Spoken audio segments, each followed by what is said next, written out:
Hare Krishna, all glories to Srila Prabhupada. So today we will discuss 49th Sutra of Narad Bhakti Sutra, which is Yo Vedan api sanyasyati kevalam avichinna anuragam labte.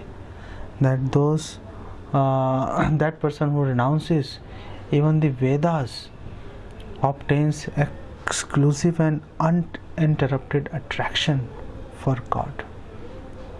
So before we discuss, let's invoke the blessings of Chaitanya Mahaprabhu and Purvarti Acharyas.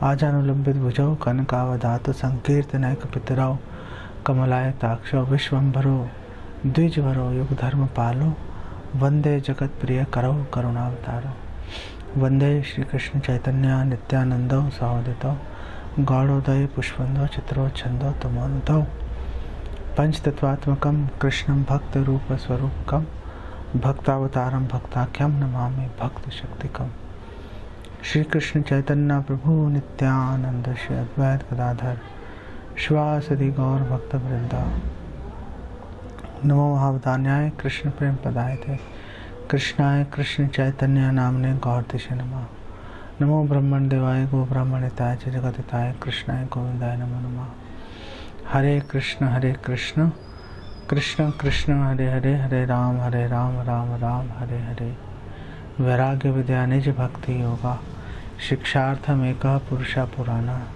Shri Krishna Chaitanya शरीरधारी कृपाम्बुदिर्यस्तम अहम प्रपत्ते नमो विष्णुपादाय कृष्ण प्रेष्ठाय भूतले श्रीमते भक्ति वेदांत स्वामिनिति नामने नमस्ते सारस्वते देवे गौरवाणी प्रचारिणे निर्विशेष शून्यवादी पाश्चात्य देश तारिणे. So here Shri Narad is making a very strange so as to say the statement that one should renounce even the Vedic knowledge. And if we look at it and look at it from the Krishna's point of view, where Krishna says in Bhagavad Gita 15th chapter 15th verse sarvasya chaham hriday sannivishto mattah smritir jnanam apohanam cha vedescha sarver ahamev vedyo Vedant Krit Vedvit Eva Chaham. That O Arjun, I live in the heart of all the living entities, and from me comes the smriti, the remembrance, the jnana, knowledge, and apohanam, the power to forget. Well, that's all right. But then Krishna says, Vedescha sarver ahame vedya, that only I am to be known from all the Vedas. And Krishna says, I am the compiler, I am the Rachayita, I am the creator of Vedanta Sutra as well. So, when the goal of Vedas is to know Krishna, then why Shri Narad, being a pure devotee, is suggesting that one should renounce the Vedas. And why? Because if you renounce Vedas, you will get exclusive and uninterrupted devotion to Krishna. Well, that sounds very strange in fact, and we are going to discuss this contradiction together with, in the light of 3 verses from Bhagavatam 11th canto, and we will also analyze a verse quoted by Srila Rupa Goswami in Padyavali, and then we will try to reconcile the fact why Shri Narad is even saying that one should renounce the Vedic knowledge, scriptures, in order to obtain pure love of Krishna. So if we look at the 11th canto, there Lord Krishna is telling Uddhava in 11th canto, 11th chapter, 18th, 19th, 20. These 3 verses we will discuss together. So let me first repeat those verses and then we will get into the discussion. So Krishna tells Uddhava, the 18th verse, 11:18, Shabda Brahmani Nishnato Na Nishnayat Pareyati, that if somebody is expert in the Vedas but he doesn't have any attraction for the Supreme Personality of Godhead, Shramastasya Shramfalo, then Shramastasya Shramfalo Hi Adhenum Eva Rakshita, then all his endeavor, that person really worked very hard to read and learn all the Vedas, then so what is the result? The result is only labor, only the futile labor, the tiredness. That's all you get if you read Vedas. And Krishna is comparing that it is as good as the pain somebody takes to maintain a cow which doesn't give milk. And further, Shri Krishna tells Uddhava, Gam Dugdha Doham Asatim Cha Bharyam. So here basically he says Dukkha Dukhi, that person is very miserable. So who is miserable? So he says Gam Dugdha Doham Asatim Cha Bharyam, that one who maintains a cow, it doesn't give milk, and one who maintains a wife who is not chaste, and Deham Paradhinam, one who maintains a body which is basically practically useless, like a paralytical body, like a vegetable. You can't do anything. For each and everything you are dependent on others. So Deha Paradhinam Asat Prajam Cha, and the Praja, in case of a king, the Praja, the citizens are not, they don't listen to you, or Praja can also mean children, that the children, they are not obedient. You tell them something, they don't do it. So, and further he says, Vittam tu atirthi kritam angavacham hinam maya rakshati dukkha dukhi. So Krishna concludes this 19th verse saying that and if somebody has wealth, money, and that money is not used in the utilized in the right purpose, and one who studies Vacham Hinam Maya, and one who studies Vedic literature which is devoid of my pastimes. So what happens? Dukkha Dukhi, the person only obtains miseries, nothing else.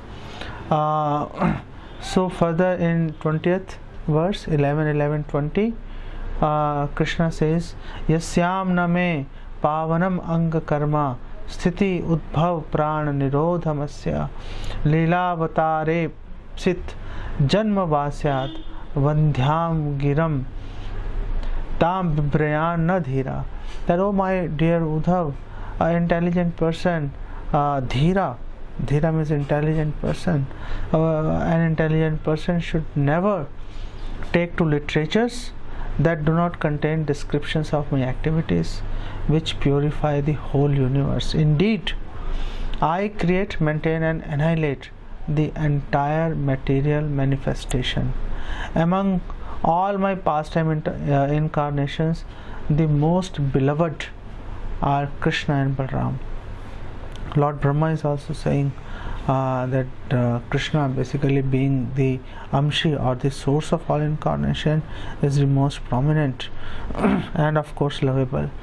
And Brahmaji says, Ramadi Murti Shukala Niyamena Tishtan Nana Avataram Akarod Bhuvaneshu Kintu Krishna Swayam Sambhavat Param Pumanyo Govindamadi Purusham Tamam Bhajami. That all the incarnations like Narasimha Dev, Shri Ram, and all other avatars, Vaman Dev, Vara Dev, they are all but either the Amsha or the amsha of amsha, which means a kala. So, so who is the supreme?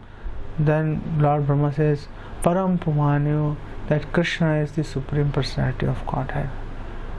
So that's Lord Brahma also is agreeing with what Krishna is here mentioning to Uddhava. And further, Krishna says to Uddhav, any so-called knowledge that does not recognize these activities of mind, Vandhyam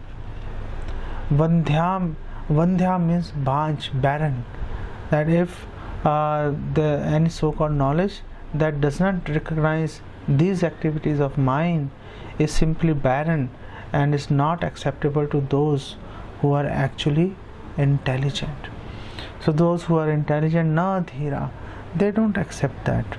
And barren, just like if a woman is barren, and howsoever hard you try, you will never get a child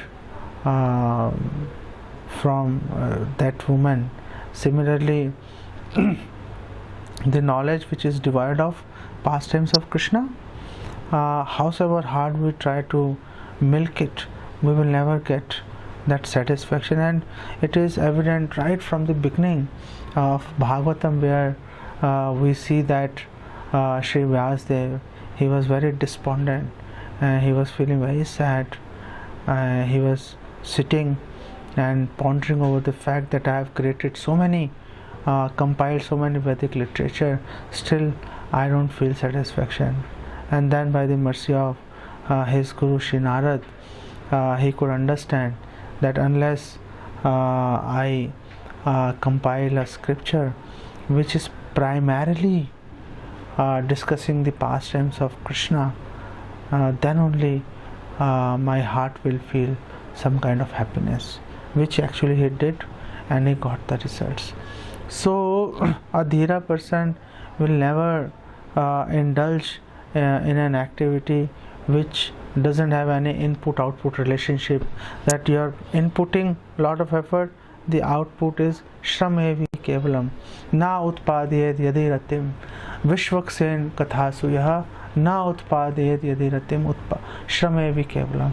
That you did everything very nice, you followed your dharma very nicely, you did that, but if you have not developed interest in hearing the pastimes of Vishwaksen Krishna, then Shramevi Kevalam, it is basically useless labor. Why Krishna is giving example of a cow? Because it is very cumbersome process to maintain a cow. Those who maintain cows, they would agree with me that the cow needs regular medical attention, and either you have to keep the fodder available, or you have to keep sufficient land from where the cow can actually eat grass and other things. And then one has to on a particular time only, that you have to milk the cow, and you have to take care of so many requirements, clean the place where the cow sits. And if the cow doesn't give milk, so then it is very problematic for the person who is maintaining, because he can't just let her go, that now there is no milk, so you let her go. In villages I have seen that the villagers, they are just letting their cows go as soon as they stop giving milk, and those cows, they are living very miserable life. And all the villagers, basically the farmers, they, in order to protect their crops, they just beat them with sticks when they come near their fields. And the cows, they are living in utter fear, and they are afraid of, even if I tried to approach in MP, I was there and this cow was coming, so I had some chapatis, so I thought I'll give some chapatis to the cow. So when I went close to her, and the cow, as soon as she saw me, she just ran away. I tried to call her with all the love and I could muster, but she was very afraid, because she has that experience that any human being she comes near, they only beat her. So in our scriptures it is mentioned that if you don't take good care of the cows, even after they stop giving milk, then you have to face dire consequences after you die. So a cow which stops giving milk is a problem in this life, and if you don't take care of the cow, it is a problem. It will create a problem for you in the next life. So that is why Krishna gives a very apt example of a cow. Similarly, the Vedas, if you want to read Vedas, first of all you have to know the 6 Vedangas, which is Shiksha, Kalpa, Vyakaran, Jyotish, Nirukta, Chanda. So unless you know these 6 the Vedants, the Angas, of Vedanta, then it becomes very difficult to understand Vedas. So Siksha means how to pronounce Sanskrit letters. Kalpa means the kind of like Vastu Shastra, how to make Yajnashala, which thing to place where, how to conduct sacrifice, because sacrifice is a very integral part of the Vedas. And then Vyakaran is basically grammar, and Jyotish is your astrology, all the planetary system, how they are moving, what's happening, what's not happening. And then Chanda means meter, how you recite a verse. So generally it takes around 12 years to master Sanskrit language, and after having spent those 12 years, and then you read Vedas, and the Vedas, there are millions and millions of verses. If we talk of even Rig Veda, there are thousands of branches. Of that, only 1100 branches are now available, and those 1100 branches have more than 10 million verses. So to be able to read those verses, to be able to understand, extract the essence, and then trying to come to a conclusion is almost an impossible task. And then the Vedas, actually there is prayers to the fire god, there is prayer to the wind god, there is prayers to Indra and so many other demigods, to Shiva and all. So one might get confused over what's happening. For example, Krishna in Bhagavad Gita is telling Arjuna that, look Arjuna, sannyas is very nice, and then he was talking about Karma Yoga as well. Arjuna got confused, and Bhagavad Gita 5th chapter 1st verse, he asked, okay, well, of the two, which one is which one should I follow? So unless you have the ability to reconcile, unless you understand, okay, how do I interpret and how do I ensure that I follow the right path, and for that you need a guru, the Vyakuli Bhava, that unless you have a guru who can really guide you, who himself is Nishnat, Shamit Paniya Shrotriyam, and one who is Brahmanishtam, who is himself very expert. So if the person Shastra Yukte Sunipun, Chaitanya Mahaprabhu is saying in Chaitanya Charitamrita, that the Guru himself has to be very expert in the scripture. So unless the Guru is expert, how can he guide others? So Sanskrit language knowledge alone is not sufficient. You have to have guidance of a guru, who can actually guide you properly how to interpret and how to reconcile various contradictions, and then to be able to come to a conclusion which seems almost impossible. That is why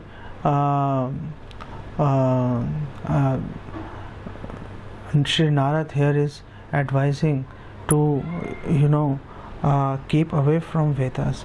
And in fact, Rupa Goswami he goes one step further, and he says that Shrutam api Upanishadam dure Hari Kathamritat, that if even if you read Upanishads dure Hari Kathamritat, that the nectar of Hari Katha will remain far away. Dure means far away. You will never achieve, you will never taste the nectar of Hari Katha by reading Upanishads. And he says, Yanna santi dravachitta kampashru pulkadaya. And if you read Upanishads, then your heart will not melt, and you will not feel trembling, romanch, shedding of tears, etc. That you will not feel by reading Upanishads. Why is it so? How do we reconcile with the fact that Krishna says that from Vedas I have to be known?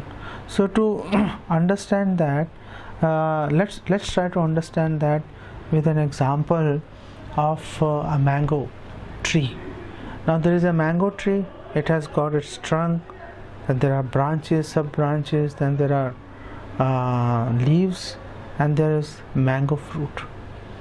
Now this mango fruit, it has got a lot of taste, and if you want to relish that taste, you have to pluck the mango and then eat it.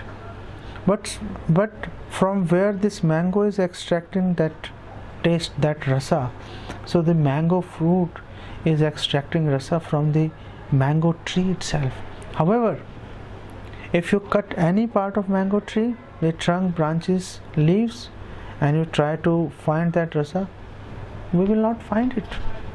We are not equipped to find, even though that rasa is there in that tree.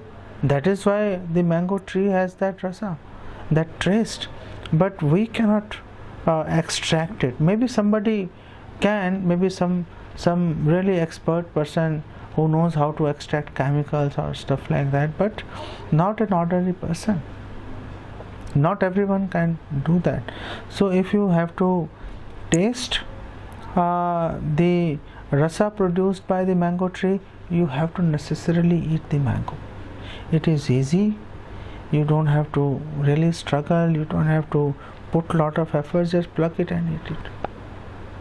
Similarly, the Vedas, they have Krishna Prema. They have that taste of Krishna Prema. But then, in order to be able to extract that, somebody has to be big expert. And if somebody is not expert, which mostly all of us, we are not experts. Maybe some of you might be, but generally speaking, we are, simple persons. We don't know even Sanskrit language, what to speak of entering into the intricacies.